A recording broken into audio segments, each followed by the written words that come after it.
सुनिए, लाइटर देखिए मिल नहीं रहा है। लाइटर क्या करोगी? आग लगाने में तो ऐसे ही माहिर हो तुम। हाँ तो घर से सब पंछी भी फेंक दीजिए, कहे कि आपका जुबान तो उससे दोगुना ज्यादा तेज चलता।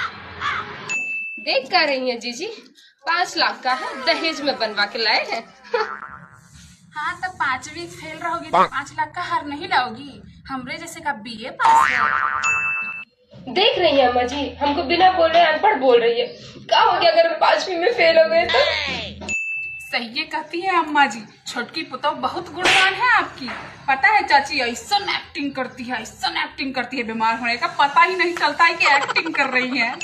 हमको नौटंकी बाज बोल दी। आप देखे थे कि नहीं चाची, देखे थे कि नहीं? नहीं बताइए, रिंकिया के ब्याह में सब काम हम अकेले किए।